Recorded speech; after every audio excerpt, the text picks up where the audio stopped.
하나님이 바울의 손으로 놀라운 능력을 행하게 하시니 심지어 사람들이 바울의 몸에서 손수건이나 앞치마를 가져다가 병든 사람에게 얹으면 그 병이 떠나고 악귀도 나가더라.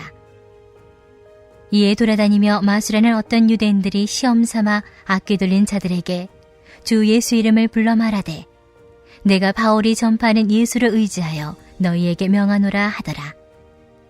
유대의 한 제사장 스게와의 7 아들도 이 일을 행하더니 악귀가 대답하이르되 내가 예수도 알고 바울도 알거니와 너희는 누구냐 하며 악귀 들린 사람이 그들에게 뛰어올라 눌러 이기니 그들이 상하여 벗은 몸으로 그 집에서 도망하는지라.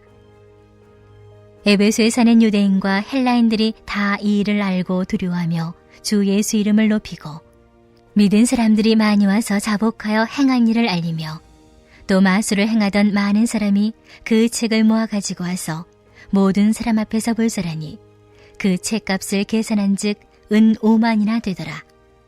이와 같이 주의 말씀이 힘이 있어 흥왕하여 세력을 얻으니라.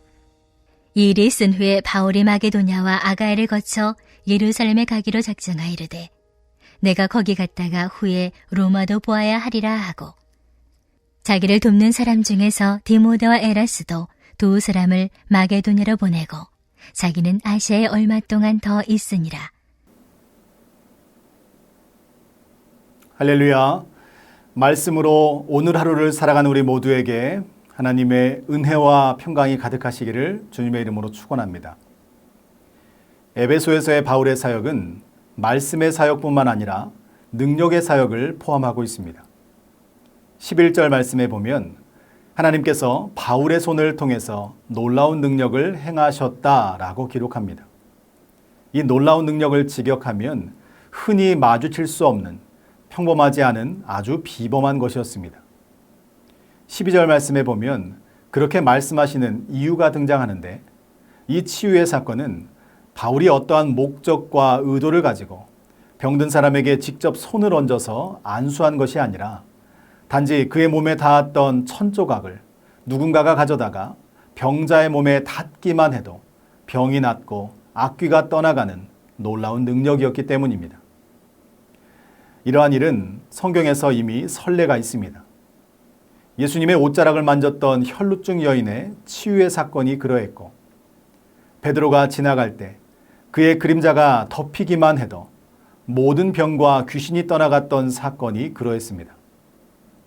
우리는 보통 이러한 놀라운 사건을 경험하게 되면 기적과 능력을 행한 사람이나 그 치유의 방법에 집중할 때가 많습니다. 그런데 오늘 본문 말씀은 우리가 집중해야 할 진정한 능력이 무엇인지를 우리에게 이야기해 주고 있습니다. 당시 헬라 문화와 종교의 중심지였던 에베소에는 이방 종교와 마술에 심취한 유대인들이 있었습니다. 그런데 바울을 통해서 놀라운 능력이 나타나자 마술하는 어떤 유대인들이 바울의 사역을 모방하기 시작합니다. 오늘 본문 13절 말씀에 보면 이에 돌아다니며 마술하는 어떤 유대인들이 시험 삼아 악귀 들린 자들에게 주 예수의 이름을 불러 말하되 내가 바울이 전파하는 예수를 의지하여 너희에게 명하노라 하더라. 아멘. 이들도 바울이 전파하는 예수님의 이름을 선포했습니다.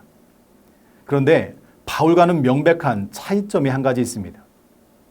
그들이 예수님을 의지했다라고 기록하고 있지만 그들에게는 문제 해결을 위한 도구로 예수님의 이름이 필요했을 뿐이지 예수님이 내 삶에 어떤 분이신지에 대한 진실한 믿음의 고백은 없었다는 것입니다. 이를 명확하게 증명하는 것이 13절 중반에 등장하는 시험 삼아 부르다라는 문장입니다. 이것을 헬라어의 원어로 해석해 보면 그들이 부르기를 시도했다.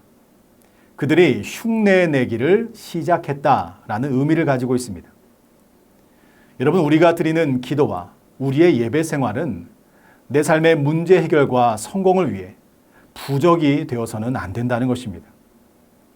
구약 성경에 보면 아브라함은 그의 삶의 모든 자리에서 제단을 쌓아 예배드렸습니다. 다윗은 작은 것 하나라도 범사에 기도하는 삶을 살아왔습니다.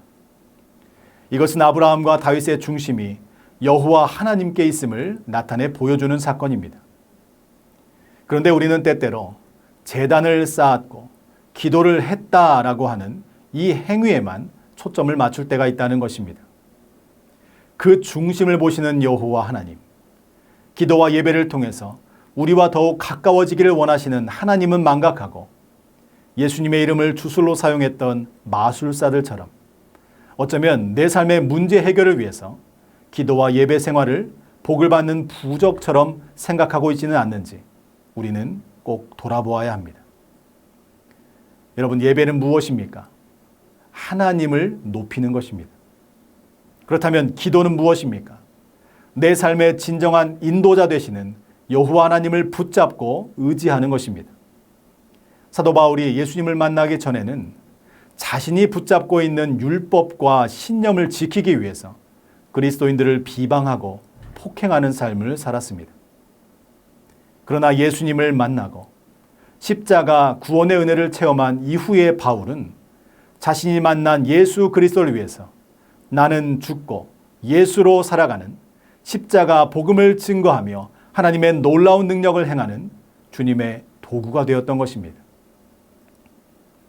우리가 그리스도인으로 살아간다는 것은 나를 위한 삶에서 예수 그리스도를 위한 삶으로 변화되는 것입니다. 그리고 세상을 향했던 시선에서 십자가를 향한 시선으로 내 삶의 목적과 방향을 180도 전환하는 회복과 회개의 삶을 살아가는 것입니다. 우리가 기억해야 할 것은 예배드리고 기도하는 내가 주인공이 아니고 예배를 받으시고 기도에 응답하시는 여호와 하나님이 우리 삶의 주인공이 되심을 우리는 결코 잊지 말아야 한다는 것입니다. 아브라함은 예배를 통해서, 다윗은 기도를 통해서, 그리고 오늘 본문의 사도 바울은 그를 통해 역사하시는 하나님의 능력을 통해서 이 모든 것을 우리에게 증거하고 있는 것입니다. 우리가 기도의 말미에 주님의 이름을 3번 부르짖고 뜨겁게 기도를 합니다. 여러분, 그 이유가 무엇이라고 생각하십니까? 한 번보다는 3번이 더 간절해 보이니까? 왠지 3번 부르면 응답해 주실 것 같으니까? 아닙니다. 다니엘 9장 19절 말씀에 보면 이렇게 기록되어 있습니다. 주여 들으소서, 주여 용서하소서, 주여 귀를 기울이시고 행하소서, 지체하지 마옵소서, 나의 하나님이여 주 자신을 위하여 하시옵소서. 이는 주의 성과 주의 백성이 주의 이름으로 일컫는 바 됨이니이다. 아멘. 주의 이름을 부른다는 것은 들으시고 귀를 기울이시고 우리의 죄를 용서해 주시고 약속대로 이루시는 여호와 하나님께 우리가 기도하는 것이지만 그 진정한 의미는 여호와 하나님 자신을 위해서 행하시도록 하나님의 뜻과 계획이 주의 이름을 부를 때에 하나님의 인도하심대로 이루어지기를 간절하게 구하는 믿음의 고백인 것입니다. 바라기는 저와 여러분이 주님의 이름을 부를 때마다 나의 기도 응답을 위한 주술이 되지 말고 오직 하나님의 뜻이 이루어지는 진정한 믿음의 기도가 되시기를 간절히 축복합니다. 그런데 오늘 본문에서 유대의 제사장 스게와의 7 아들은 바울이 고백하고 있는 예수 그리스도에 대한 진정한 의미는 무시해버렸습니다. 그들은 그저 자신들의 문제 해결과 만족을 위해서 주 예수의 이름을 선포하다가 결국에는 악귀 들린 사람에게 제압당하는 사건이 벌어집니다. 이 일이 알려지자 사람들의 반응과 행동은 다음과 같습니다. 17절 하반절에 보면 너무 놀란 나머지 두려워하며 주 예수의 이름을 높이게 되었습니다. 18절 말씀에 보면 그 중에는 회심한 사람들도 있었고 자복하며 자신이 행했던 모든 일들을 공개적으로 알리는 사람이 등장합니다.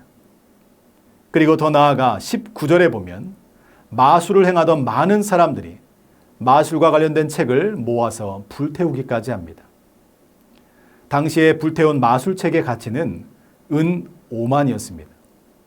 당시에 은전 1개가 노동자의 하루 품삯을 나타내는 한 드라크마를 의미했으니까 한 사람이 5만 일 동안 일한 값이었습니다. 오늘날 화폐 가치로 환산하면 대략 수십억 원에 달한 액수였습니다. 이때 사도행전의 저자인 누가가 오늘 본문을 통해서 진짜 말하고 싶었던 핵심을 언급하게 됩니다. 20절 말씀에 보면 이와 같이 주의 말씀이 힘이 있어 흥왕하여 세력을 얻으니라. 아멘. 이 말씀을 헬라어 원문을 따라 직역해 보면 주의 힘에 의해 말씀이 계속 자라났고 강해졌다라고 해석이 됩니다. 누가는 주의 힘을 통해서 바울의 사역이 아니라 하나님의 말씀이 더욱 강해졌다라고 서술하고 있습니다. 주님의 말씀의 능력은 신기한 일을 행하는 데 있지 않습니다. 주님의 말씀은 우리로 하여금 죄를 거절할 수 있는 자유를 주시고 새로운 삶을 시작할 용기를 허락해 주십니다. 이것이 누가가 고백하는 진정한 능력이고 우리가 그 말씀의 능력을 의지할 때 진정한 권세를 향유하게 된다는 것입니다. 바울은 이 일로 더욱 힘을 얻게 되어서 로마까지 가고자 하는 거룩한 열망을 키우게 됩니다. 그리고 바울을 돕는 자들과 함께 힘있게 전도의 사역을 수행했던 것입니다. 사랑하는 안디옥교회 성도 여러분, 에베소 사람들은 바울을 통해 나타난 사건들에 충격을 받았습니다. 그들 중 일부는 진심으로 복음을 받아들였고 죄를 자복했으며 누가 시키지도 않았는데도 값비싼 마술책들을 모아 불태우기까지 했습니다. 진실한 회개는 이처럼 변화된 행동을 동반합니다. 감정의 차원을 넘어서 삶을 돌이키는 데까지 나아가야 진정한 회개인 것입니다. 예수님의 이름, 하나님의 말씀에 힘이 있습니다. 그 권세는 죄인인 우리가 어찌할 수 없는 삶의 문제, 죄의 문제를 해결하시고 우리를 영원한 속박으로부터 해방시켜 주십니다. 그리고 이전의 삶을 내려놓고 새로운 삶을 시작할 수 있도록 우리를 이끌어 주십니다. 모양과 형식은 빌렸으나 위선으로 가득했던 마술사들의 주술처럼 예수님의 이름을 도구로 사용하지 않기를 소망합니다. 진정한 자유와 권세를 누리게 하시는 예수님의 이름을 믿고 의지하며 한 걸음씩 걸어 나아가시기를 축복합니다. 진정한 능력은 나의 힘과 노력에 있지 않습니다. 오직 주님의 말씀에 있다는 것입니다. 오늘 하루 세상의 방법과 유행을 바라지 말고 하나님의 말씀을 의지하여 하나님의 진정한 능력을 경험하는 귀하고 복된 하루가 되시기를 주님의 이름으로 간절히 축원합니다.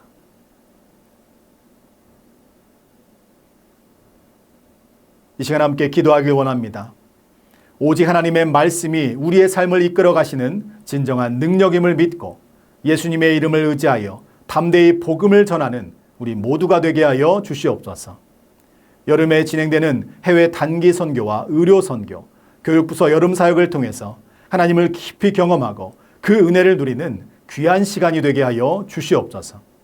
우리가 품고 기도하고 있는 태신자들을 기억하여 주시고 그들의 마음의 문을 활짝 열어주셔서 주님께로 돌아오는 은혜를 부어 주시옵소서. 우리 이 시간 말씀을 붙잡고 믿음으로 함께 기도하겠습니다.